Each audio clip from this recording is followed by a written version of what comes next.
This is the Chris Project, where we discuss mental wellness, self-awareness, and mindset with entrepreneurs and experts.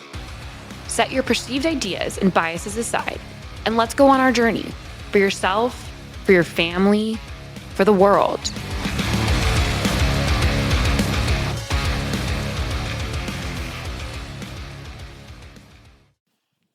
Welcome to another episode of The Chris Project. I am your host, Christian Brim.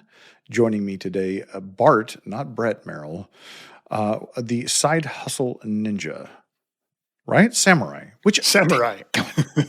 It's right there on his shirt, Christian. Not a ninja, samurai. Very distinct. Sorry. Bart, welcome to the show. Thank you. Thanks for having me. If you were going to be a side hustle ninja, how would it be different than a side hustle samurai? It would be in the darkness, sneaky and undercover. Right. Samurais are more in your face.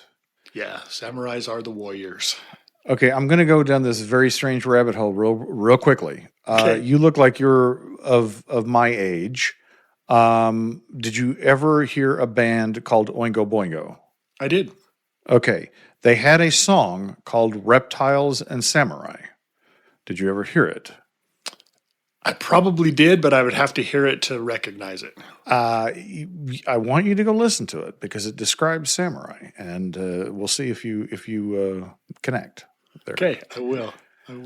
So what does a side hustle samurai do?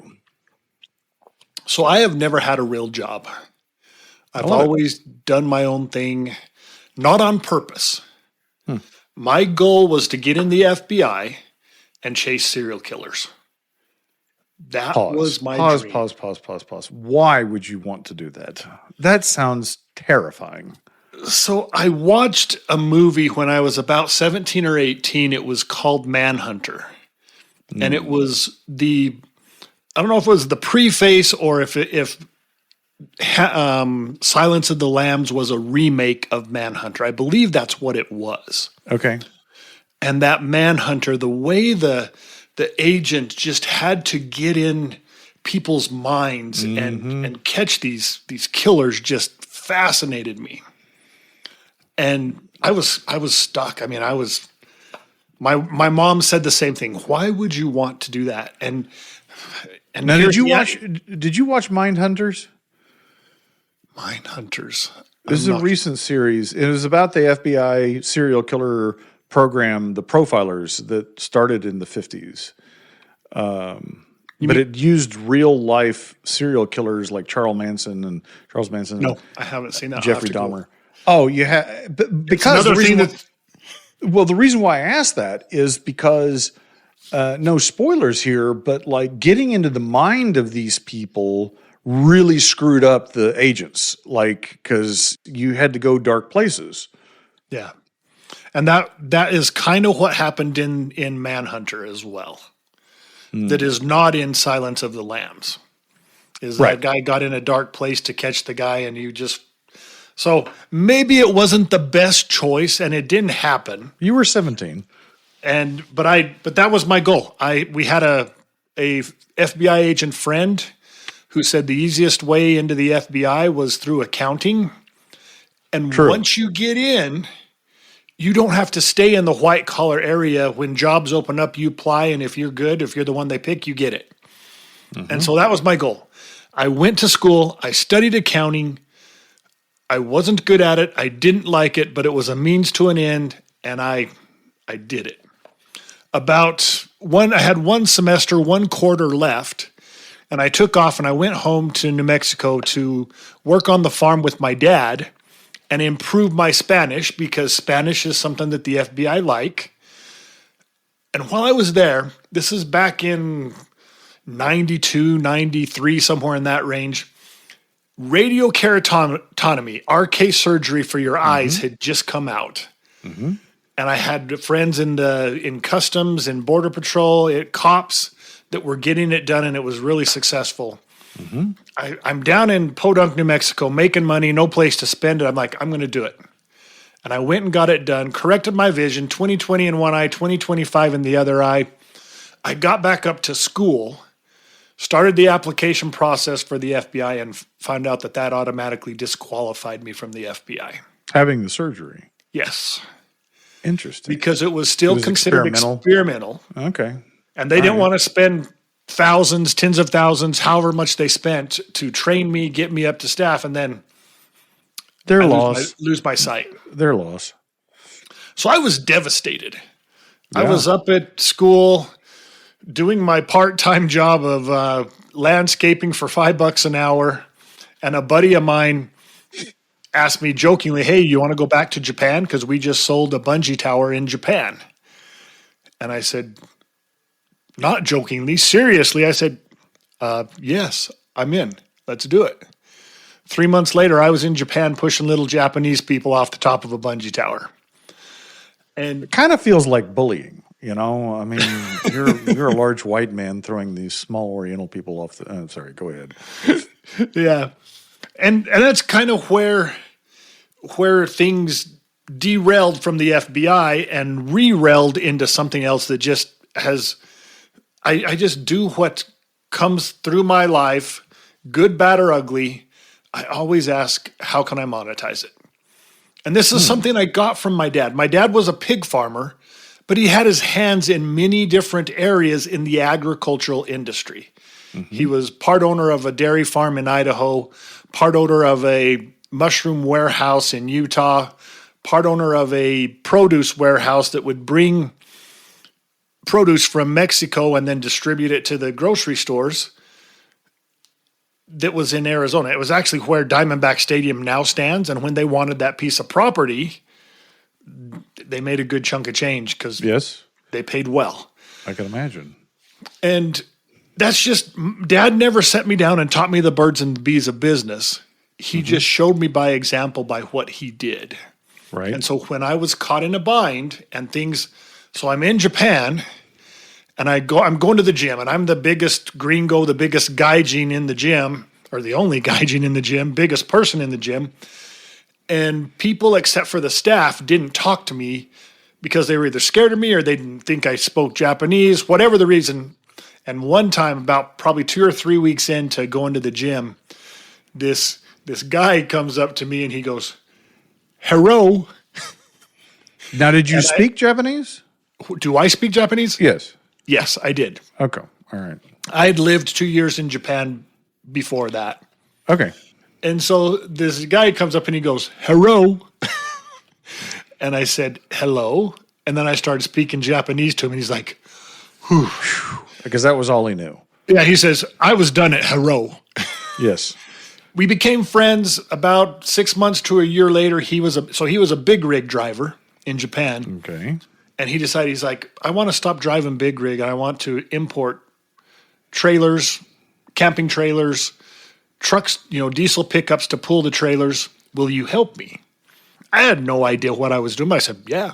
I just assumed he knew what he was doing. He didn't know either. So we figured it out together. This was back in around 97, and we've been doing that ever since. It is a side hustle time, but it pays me, full-time income. Right. Something I do on the side. Mm-hmm. And so things like that, just, I look back on my life and I say, I was lucky. Mm-hmm. But no, it wasn't luck. Well, it was luck, but what is luck? Seneca says luck is where preparedness meets opportunity. And then I added, take action. Because if you don't take action, nothing happens. Mm-hmm. And so that's why I'm the Side Hustle Samurai. I've been doing things all my life, multiple streams of income. And if I had to do it all over again, I would probably do it. So what do you look for when you're looking for your next gig? Is it something specific, or is there some kind of criteria that you use, or is it, it just interests me? So anything that comes in front of me, good, bad, or ugly, I say, can I monetize it? I don't monetize everything, but I always ask the question. I don't know if you've researched into me, but I lost my leg last year. March 25th of 2024, I had to have my lower left leg cut off. When I found... Was that some kind of disease or did you injure it? I was dropped from a ropes course in 2020 or 2012, and I was diagnosed that it was just a bad sprain. I found out in 2021 that it was crushed on the back and the front, and it never healed right. And they said, whenever it gets bad enough, you're probably going to have it fused. Being a tough cowboy from New Mexico, when it got bad enough that I thought I needed to get it fused, I went in, got it to... The idea was to book a fusion appointment. Right. And the radiologist took the first picture. And the radiologist, they're not supposed to say anything. Yeah. When they say something, it's bad. Yeah. And from behind the panel, it's like, damn, you don't have an ankle bone. And so my ankle bone had just scraped and scraped and scraped and disintegrated. And so I had to have it cut off. And fascinating. I mean, that's fascinating. I mean, it is to me, not to you. That's. It was terrifying, to be honest. But when the shock and awe was over of, hey, this is going to happen, I sat down and I told myself exactly that. There's nothing I can do about it. This is going to happen. How can I monetize it? Okay. 6 months post-op, I contracted with my prosthetist to help people who are going through what it is I went through. Okay. And this is kind of, and this wouldn't have happened if I hadn't been thinking about it for almost a year. Yeah. Okay. But I'm sitting there in the office where he's working on my leg and stuff. And I said, Scott, your competition that I met with before I chose you, they have a guy. Because I talked to the guy and he, counseled me and helped me with ideas to prepare for this. They have a guy. You don't have a guy. I'm your guy. And I said, Scott, I don't want a job. I want a contract with you, and I will help people that you send me to. We'll set up a price, a monthly salary, whatever you want to call it. And I'm a 1099 contractor with him. And I make XYZ, and anytime someone needs me, I go there and talk to him, whether it's at the hospital, and then I help him with some of his marketing. If I don't have anybody to talk to, he says, hey, can you do this for me? I'm like, yeah, sure, let's do it. A brand ambassador, if you will. Yes. So this wasn't Scott Sabelich, was it? No. Okay. No. He's a famous prosthetics guy here in Oklahoma City. I mean, like he's worldwide. And so Scott's in Utah, and his name's Scott Allen, Fitwell Prosthetics, and he's the best guy in Utah, in my opinion, but I'm kind of biased. Well, yeah. Okay, I want to fill in some blanks. My family's lived in Albuquerque for 30 plus years. I'm not from there. Whereabouts in New Mexico were you living? So you know the little boot hill at the bottom? Oh, yeah. Right smack dab in the middle of there. Okay, so you were nowhere. Yes, my dad used to say it's where the road ends and the west begins, and that's exactly what it was. Yeah, I picked up a couple of phrases. New Mexico, it's not really new, it's not really Mexico. And the other one was New Mexico, like Mexico, only cleaner. Well, that's debatable. It depends on. That is debatable. They haven't clearly been to Gallup.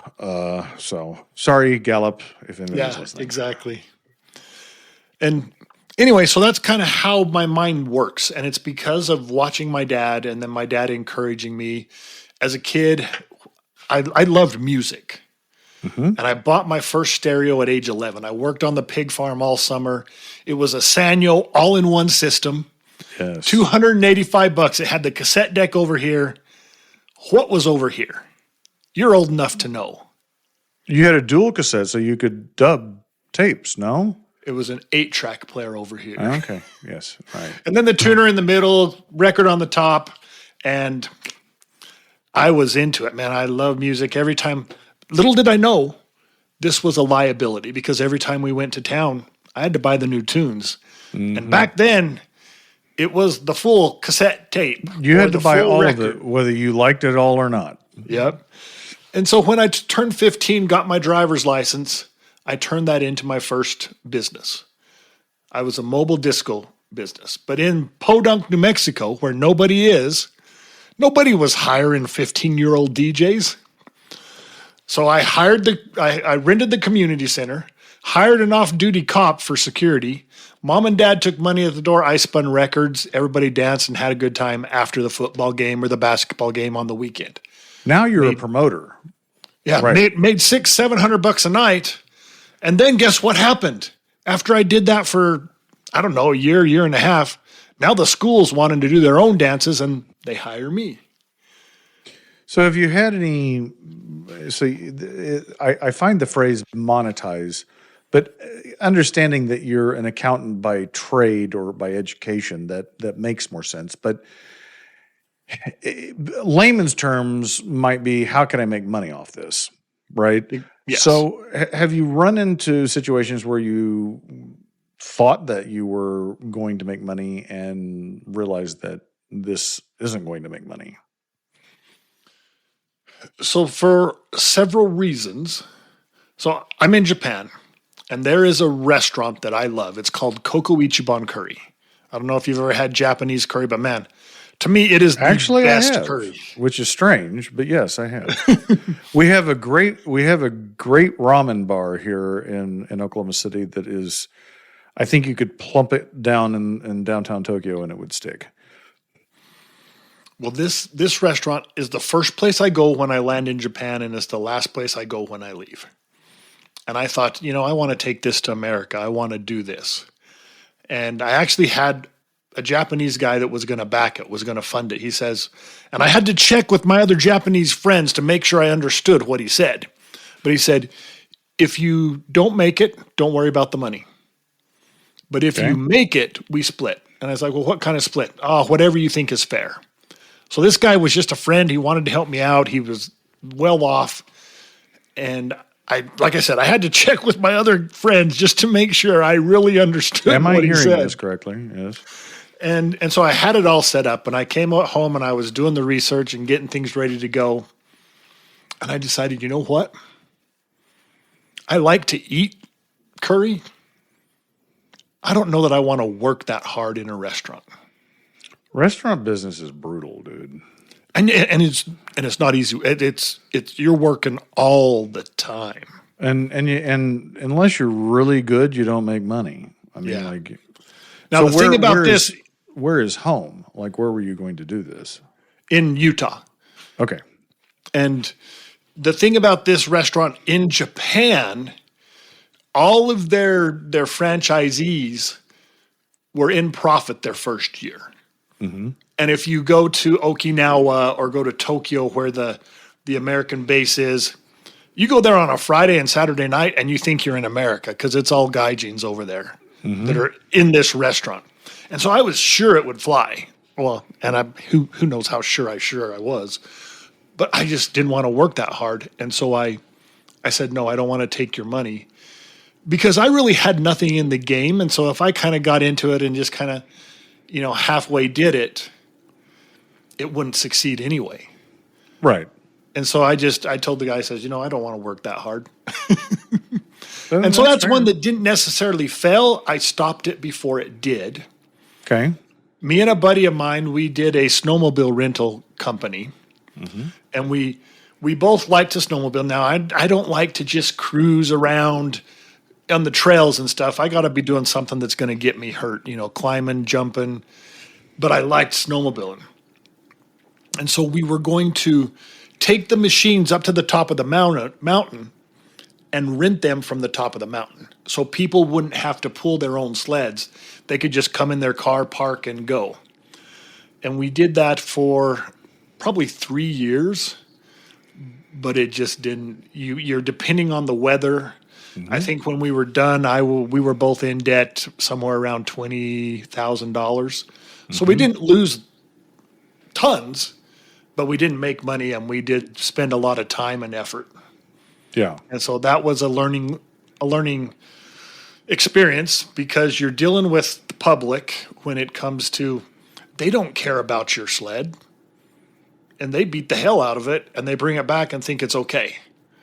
Or they don't know what they're doing and they get stuck. And then I spend all day trying to get people unstuck because I'm there.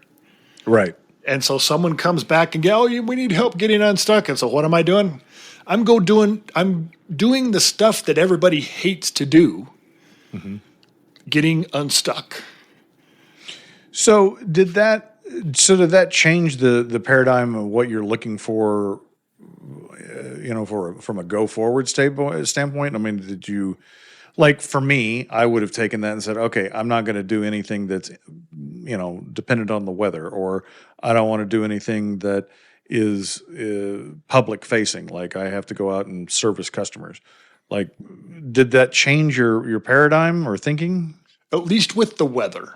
Yeah. But if you can take that to other situations that I guess I'm in. So my exports to Japan, when COVID hit and inflation hit, a trailer that I was purchasing for $19,000 is all of a sudden costing me $40,000.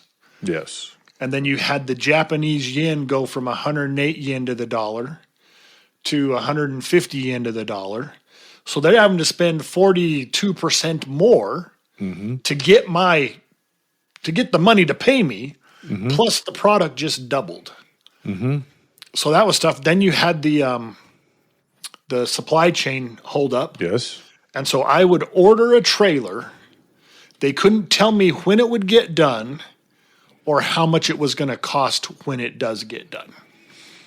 And so that makes it pretty hard to function and sell trailers when I can't tell you when it's going to be done or how much it's going to cost. We did continue to sell and do things, but we had to mark it up extremely just because we didn't know how much it was going to cost us in the end.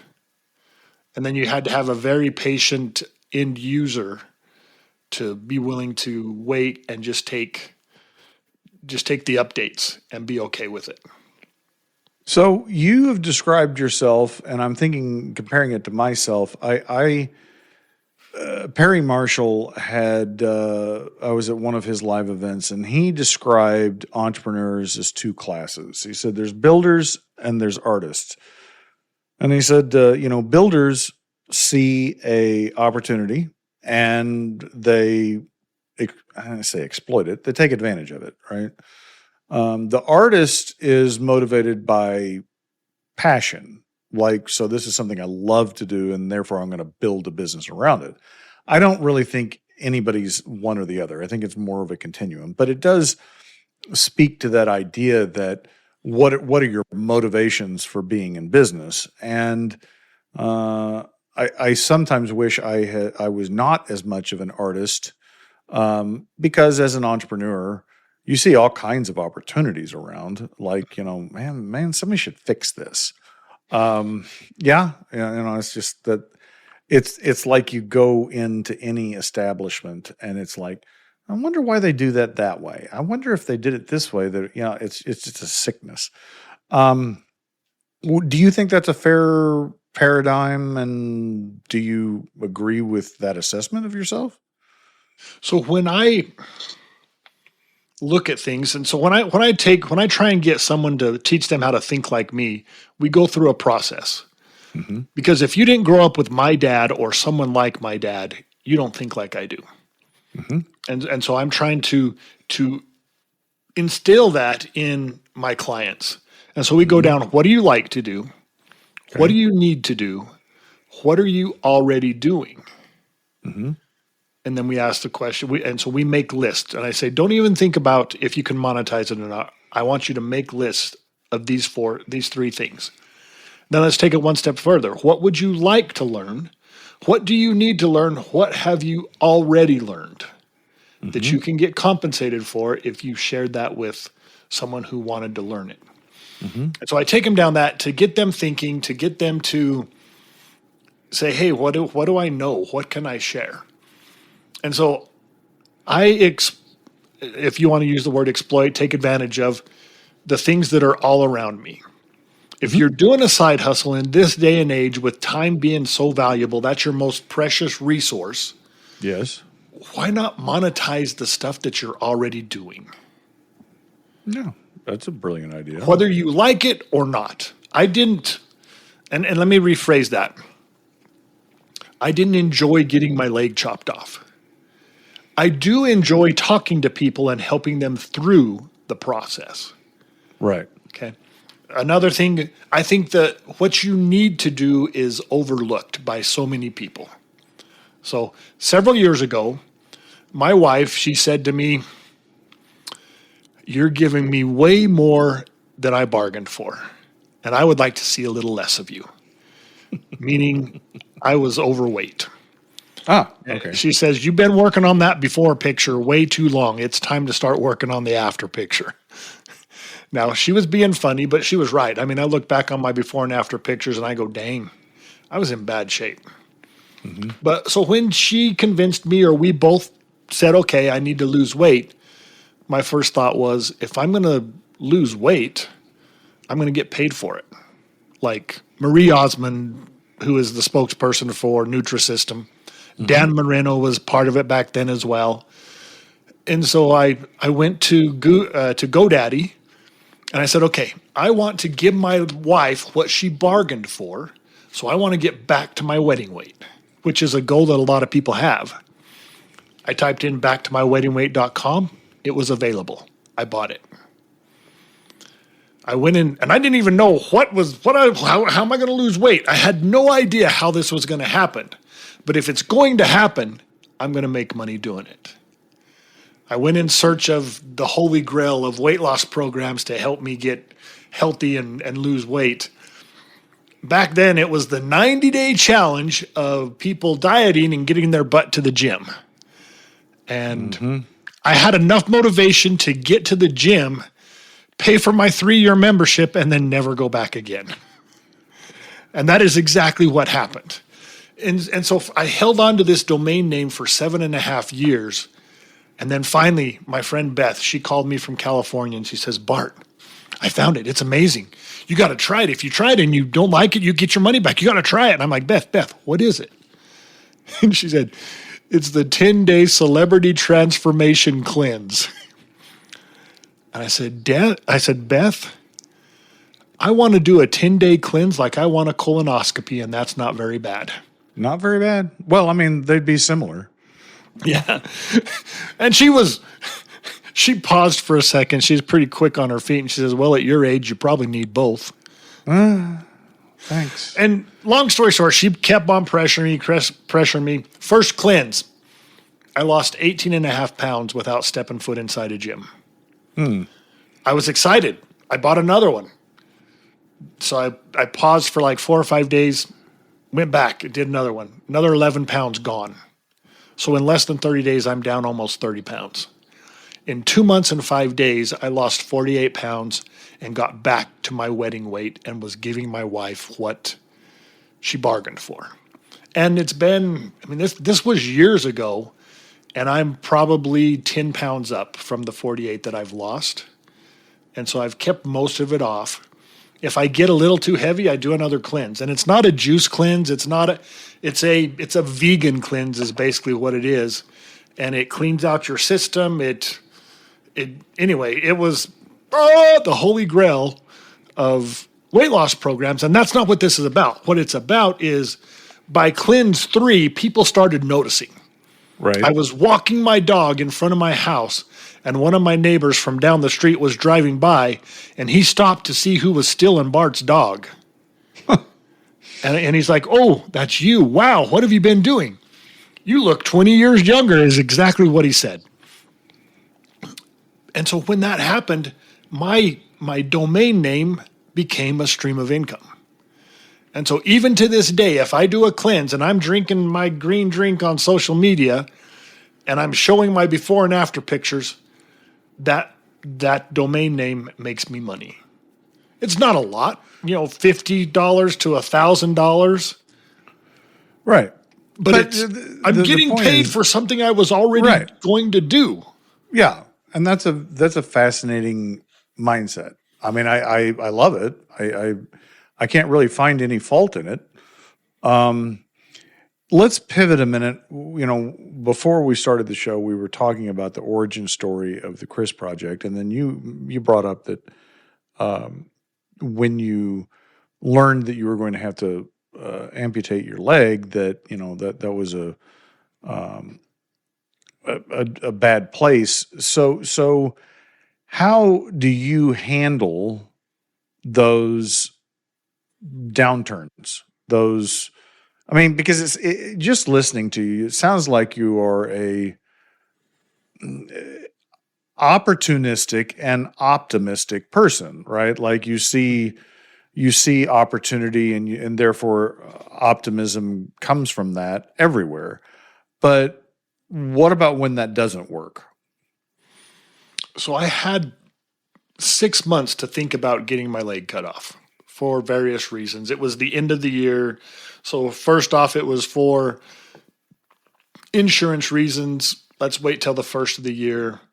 Then something happened and I had to postpone it a little more. And then I went to the clinic that was going to do it, and they say, "Oh, we are shutting down and moving to this bigger hospital, so we're only doing one night stays." So they wanted to chop off my leg and send me home the next day, and I'm like, put you out on the curb. I'm not good with that.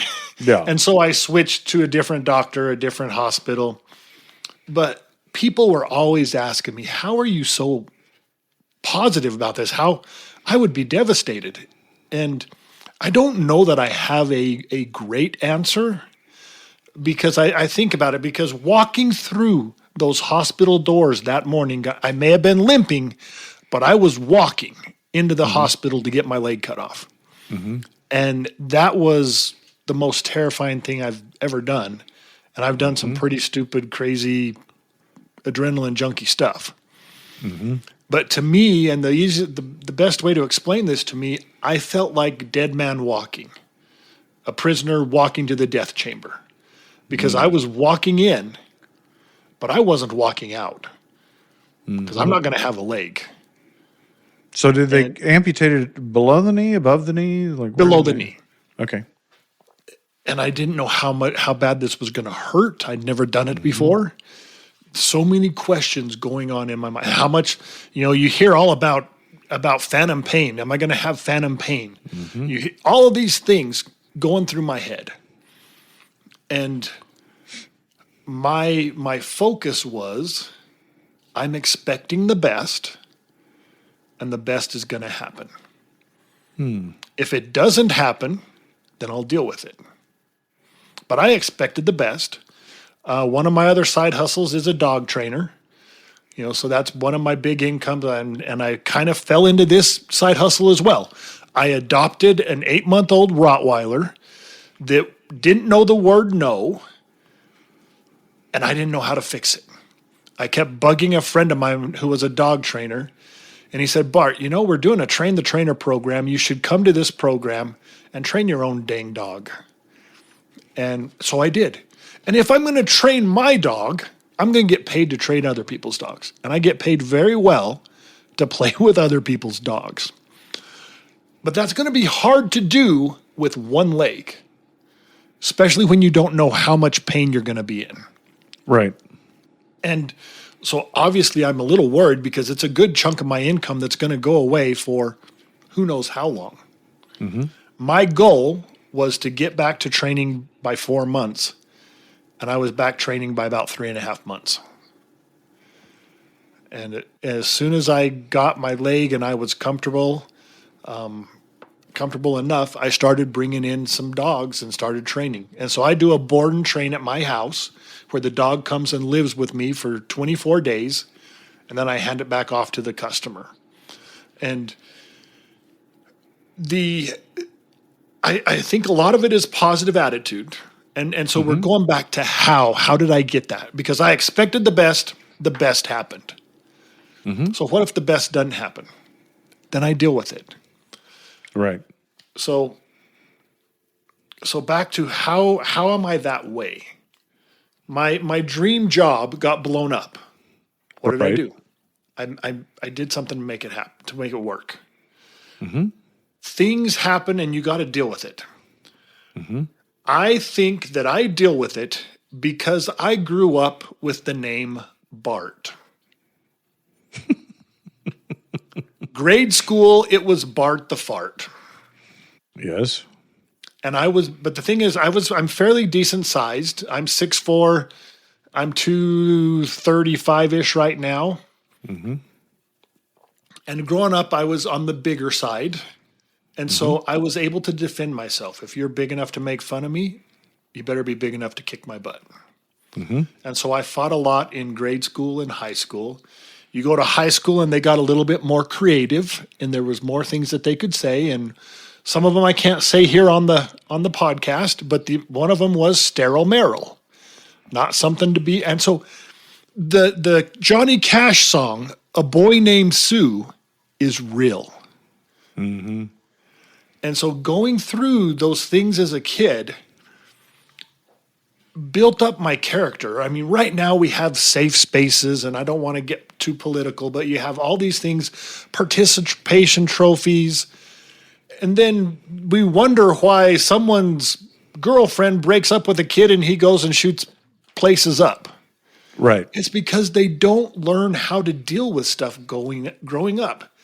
And I'm not saying it's okay to bully people. I'm just saying, you're asking me how come I'm mentally tough and resilient.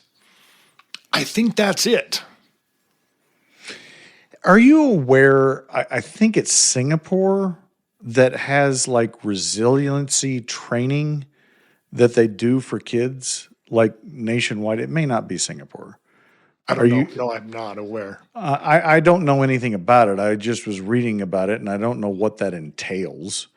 But it's kind of antithetical to the American culture, which is protecting and sheltering our kids to nth degree. But no, I think that you're exactly right that. And it sounds cliche, but it's true that what doesn't kill you does make you stronger. And if you're willing to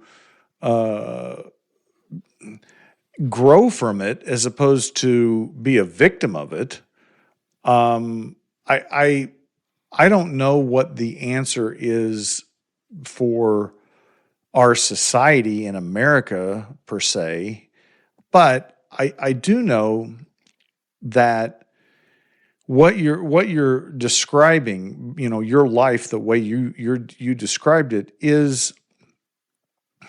it's not optimal, but what is optimal, right? Like so do you avoid your kids being bullied? Well, I mean, you can, but what are the consequences of that, right? You don't want anybody to experience bad things, but bad things are the only way that you grow any toughness. And I had good parents to help me through it. Mm-hmm.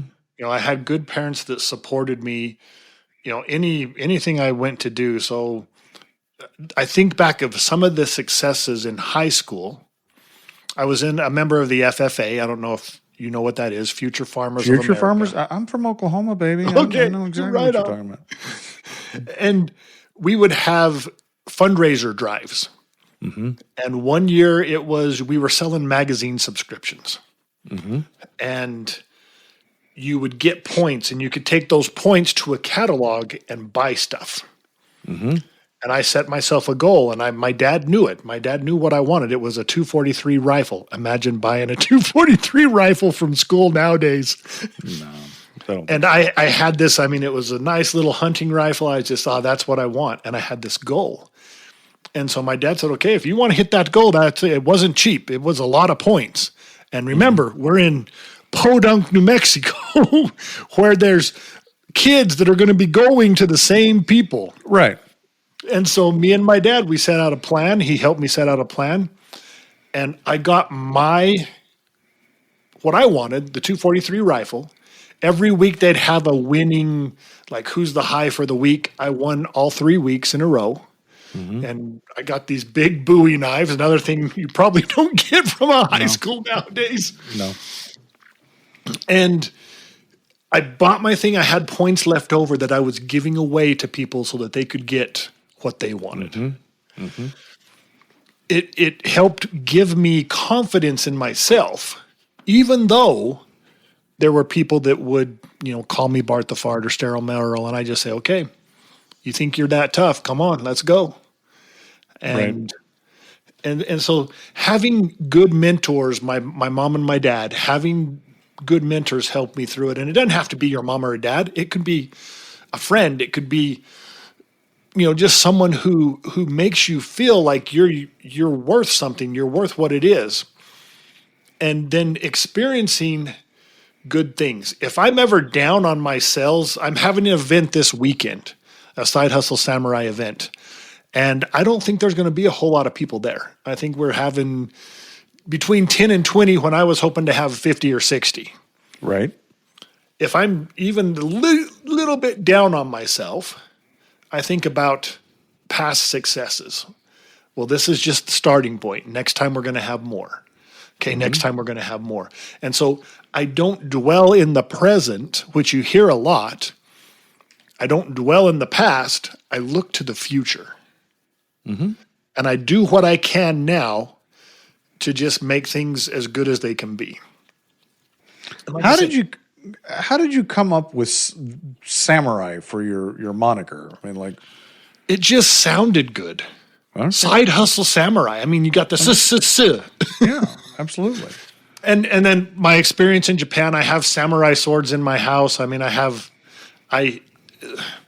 so the samurai sword, when it is made properly in Japan, it is put through so much. I mean, it takes 6 months minimum to make this sword, and they're beating it and they're folding it and they're just putting this sword through the thing to make it the best, to make it sharp and hard, but not too hard. It's got that flexible core so that you're not brittle, so you won't break, but you're strong and you're sharp. And so that is just, I mean, samurai swords.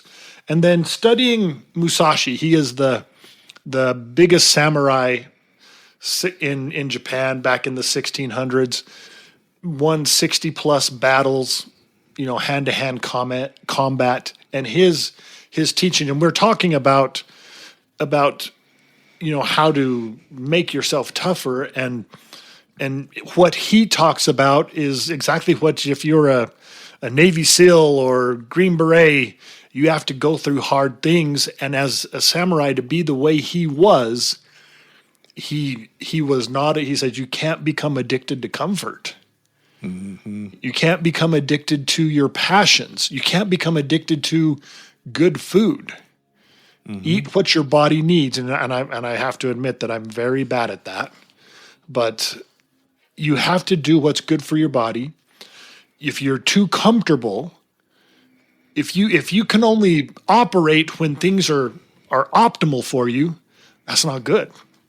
Right. And so just studying these things, I just think what a samurai does, the Bushido code, make good business sense if you want to be an entrepreneur.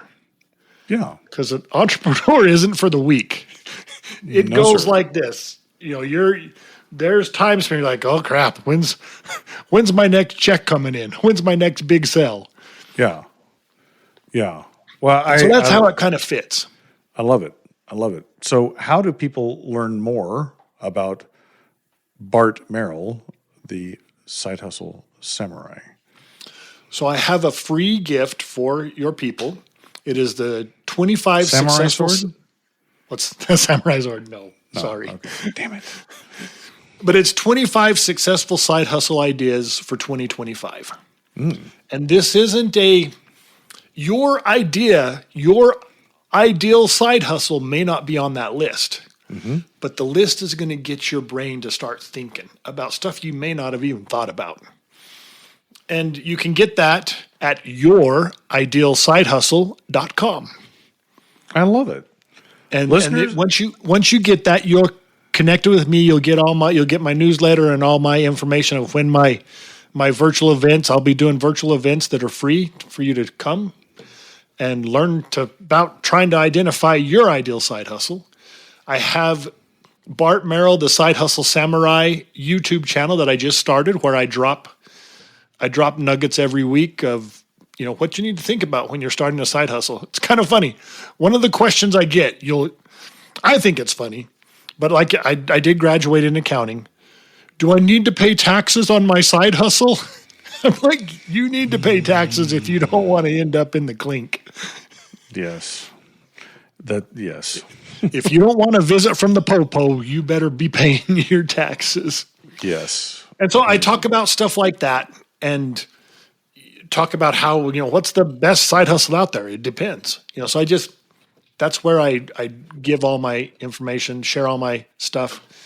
I'm on Facebook mostly and LinkedIn.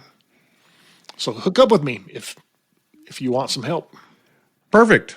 Listeners will have those links in the show notes. If you like what you've heard, please rate the podcast, share the podcast, subscribe to the podcast. Until next time, remember, you are not alone.